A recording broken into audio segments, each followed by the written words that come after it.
दांतों की सफाई करवाने गए थे पर तकलीफ़ें लेकर आए हैं, ठंडा गर्म ज़्यादा लगने लगा है और ऐसी ही प्रॉब्लम आप फेस कर रहे हैं तो आज का वीडियो आपके लिए है। Hello, I am doctor Diksha and I am your dental surgeon. तो सबसे पहले आप ये बात करते हैं कि आप डेंटिस्ट के पास जाते कब हैं। तो या तो आपको लगता है आपके मुंह से स्मेल आ रहा है जिसे हम हालीटॉसिस कहते हैं, या आपको लगता है कि आपके दांतों में गंदगी जमने लगी है जैसे कि प्लाक या कैल्कुलस, या फिर आप बहुत पेन में हैं, आपके मसूड़ों में मवाद आने लगा है और आपके दांत कमज़ोर हो गए हैं, हिलने लगे हैं। पर ये होता क्यों है?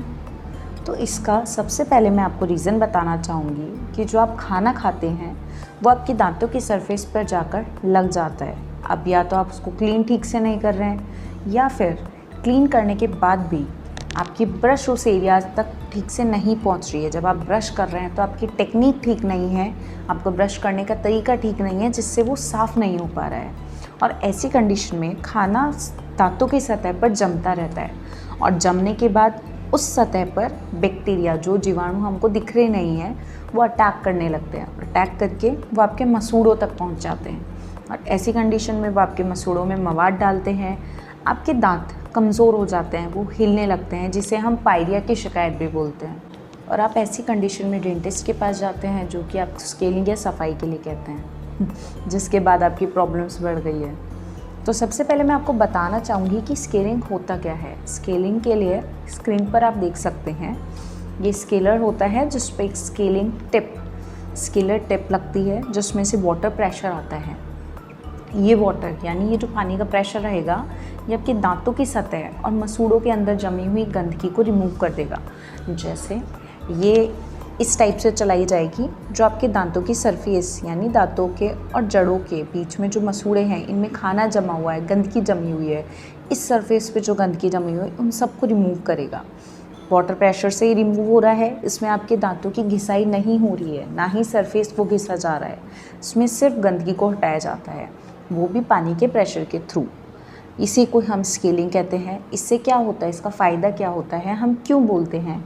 क्योंकि जब आपके मसूड़ों के बीच नॉर्मल सी चीज़ है, अगर गंदगी फंसी हुई है, उसे आप हटा नहीं रहे हैं तो वो ढीले पड़ गए हैं। गंदगी सीधी आपके मसूड़ों के अंदर जा रही है, जिससे दांतों की बीच की सतह पर, दांतों की जड़ों के नीचे मवाद पड़ने लग जाता है।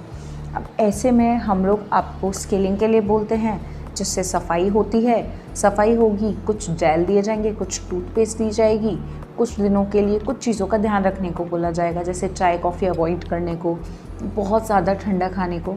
2 से 3 दिन अगर आप अपनी इन चीज़ों का ध्यान रखते हैं तो आप 7 दिन मैक्स टू मैक्स, नहीं तो 2 से 3 दिन के अंदर ही बिल्कुल नॉर्मल हो जाते हैं, जो तकलीफ़ है वो ख़त्म हो जाती है। ये हेल्दी और एथिकल प्रोसेस है जो कि एक डेंटिस्ट आपको प्रिस्क्राइब करता है और आपको करवाना चाहिए, और यही इसका ट्रीटमेंट है। पर दूसरा केस जहां आपको तकलीफ़ बढ़ गई है, ऐसा क्यों हो रहा है, जिस पर आज का वीडियो है वो मैं बताऊंगी। तो मेरी प्रैक्टिस के दौरान जो मैंने देखा, उसमें पेशेंट जब आए मेरे पास शिकायत लेके कि जब दांतों की सफाई कराने गए उसके तुरंत बाद हमारे दांत बहुत शाइन करने लगे, ऐसा लगा बिल्कुल वाइट दांत हो गए, और उसके बाद से ही हमें बहुत ज़्यादा ठंडा गर्म लग रहा है, हम परेशान हो रहे हैं, ऐसा लग रहा है इन दांतों को निकाल दीजिए, इतनी तकलीफ़ है। ऐसा क्यों हुआ? तो आप स्क्रीन पर देखिए, ये एरोटर होता है, इस पर हम बर्ड लगाते हैं, ठीक है। कुछ डॉक्टर्स हैं या कुछ लोग हैं जो प्रैक्टिस कर रहे हैं इस टाइप का, जो कि स्केलिंग के अंदर बोलकर कि आपकी वो स्केलिंग कर रहे हैं, आपकी क्लीनिंग कर रहे हैं, उसकी जगह इन बर के थ्रू आपके दांतों की सरफेस को घिस देते हैं। वो आपके दांतों की सफाई नहीं कर रहे हैं, वो आपके दांत की सरफेस को घिस दे रहे हैं, जिससे आपको ठंडा गर्म लगने लगा है। अब आप बोलोगे दांतों की सरफेस को घिसने से ठंडा गर्म का क्या मतलब है? तो मैं आपको नॉर्मल लैंग्वेज में बस इतना बताना चाहूँगी कि दांतों के अंदर 3 सरफेस होती है, 3 सतह से है हमारे दांतों के इस पर, जिसपे पहला हम इनामल बोलते हैं, जो हमें दिख रही है वाइट कलर की, जो हमें प्रोटेक्ट कर रही है, हमारा ध्यान रख रही है, ठंडा गर्म लगने से हमें बचा रही है, उसको सुरक्षित रखना हमारा काम है, जिसके लिए हमने स्केलिंग की गई है। बट उन्होंने क्या किया, बर्ड चलाया, एरोटर चलाया, उस मशीन से आपके उस सरफेस को घिस दिया। अब जस्ट इसके नीचे एक डेंटिन जैसी सरफेस होती है जिसे हम डेंटिन बोलते हैं, वो पीले कलर का थोड़ा होता है। उस सरफेस पर आते ही हमें ठंडा गर्म महसूस होना शुरू हो जाता है और उसके नीचे हमारी नसें होती है, पल्प होती है, जिसमें हम आरसीटी करते हैं। अब जब आपने सफाई कराई है तो आपको पता होगा कि आपका जो सफाई है वो किस इंस्ट्रूमेंट से की गई होगी। अगर ये स्केलर से की गई है तो हो सकता है कभी कभी जो वाटर प्रेशर है वो थोड़ा कम रख लेते हैं, उससे भी आपको थोड़ी झंझनाहट फील होती है, बट कुछ टाइम में ये सारी चीज़ें नॉर्मल हो जाएगी।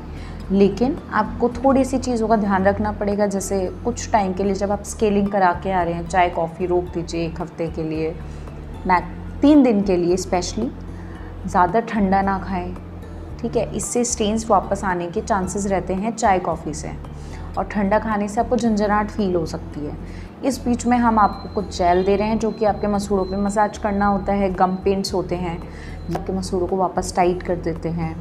कुछ टूथपेस्ट होती है जैसा कि सेंसोडाइन है, वेंटेज है, इस टाइप की टूथपेस्ट है, आपके नसों को आराम देती है, आपको झंझनाहट से रिलीफ देती है।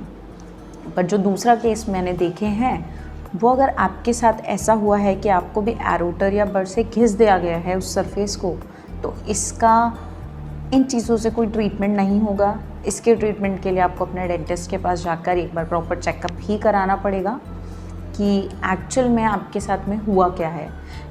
क्योंकि नॉर्मली जो स्केलिंग हम आपको प्रिस्क्राइब कर रहे हैं ये आपकी तकलीफ़ को मिटाने के लिए है और यही इसका ट्रीटमेंट है। आपकी पायरिया की शिकायत हो, मसूड़ों से रिलेटेड ऐसी कोई भी शिकायत है, उसके लिए हम स्केलिंग ही सबसे पहले करते हैं, जिसमें आपकी दांतों की गंदगी को हटाया जा रहा है, आपके मसूड़ों को मजबूत किया जा रहा है। और एक ये अच्छा प्रोसेस है जो आपको 6 मंथ्स में एटलीस्ट करवा लेना चाहिए। दूसरी चीज़, अगर आपको स्केलिंग आपने करवाई है, आपको लग रहा है आपकी स्केलर के थ्रू ही स्केलिंग हुई है, फिर भी आपको लग रहा है आपके मसूड़ों में आपको थोड़ी तकलीफ़ आ रही है, आपको ठंडा गर्म ज़्यादा लग रहा है, तो कुछ दिन के लिए आप घरेलू नुस्खे जैसे गुनगुने पानी में थोड़ा सा नमक या हल्दी डालकर आप उससे अपने मुंह के अंदर कुल्ले कर सकते हैं। उसको पानी को थोड़ा घुमाकर मसूड़ों को थोड़ा सा हीलिंग दे सकते हैं। इससे भी आपके मसूड़े बहुत जल्दी टाइट हो जाएंगे। और अंत में मैं आपसे यही कहना चाहूँगी कि स्केलिंग बुरी चीज़ नहीं है, ना ही आपके दांतों को कमज़ोर बना रही है, ना ही इसमें आपके दांत घिसे जा रहे हैं, ना ही इसमें आपके मसूड़े वीक पड़ रहे हैं। ये सब चीज़ों का एक इलाज है जिसमें आपके दांतों की सफाई भी हो रही है, दांतों के बीच में जो गंदगी जम रही है वो हटकर मसूड़ों को मजबूत भी किया जा रहा है। साथ ही इससे आपके दांत और मसूड़ों की एज बढ़ जाएगी, वो घटेगी नहीं। और दूसरी चीज़, जो आपको हैलिडोसिस का प्रॉब्लम था, आपको स्मेल वाला था इशू, ये भी सब ख़त्म हो जाएगा। तो आपको मैं कहूँगी कि आप एक अच्छे डेंटिस्ट के पास जाइए जो एक्चुअल में आपकी स्केलिंग करेंगे, जिससे आपको रिज़ल्ट अच्छे मिलेंगे और तकलीफ़ नहीं होगी। और आज का जो ये वीडियो है मैंने मेरी एक्सपीरियंस मेरे पेशेंट्स को देखकर बनाया है, जो कि मैं देख रही हूँ। मैं किसी भी डेंटिस्ट या उनके ट्रीटमेंट पे क्वेश्चन नहीं कर रही हूँ। सो अगर आपको मेरा ये वीडियो पसंद आया तो प्लीज़ कमेंट कीजिए, और आप चाहते हैं कि मैं और भी इस टाइप की रिलेटेड वीडियोस बनाऊं तो प्लीज़ उसके लिए भी आप कमेंट कीजिएगा। और अगर ये वीडियो आपको पसंद आया तो प्लीज़ साथ ही सब्सक्राइब करें एंड बेल आइकन दबाना ना भूलें, ताकि नेक्स्ट वीडियो जब आए तो आपको पहले ही इन्फॉर्मेशन मिल जाए, एंड साथ में इसे शेयर भी करें। Thank you.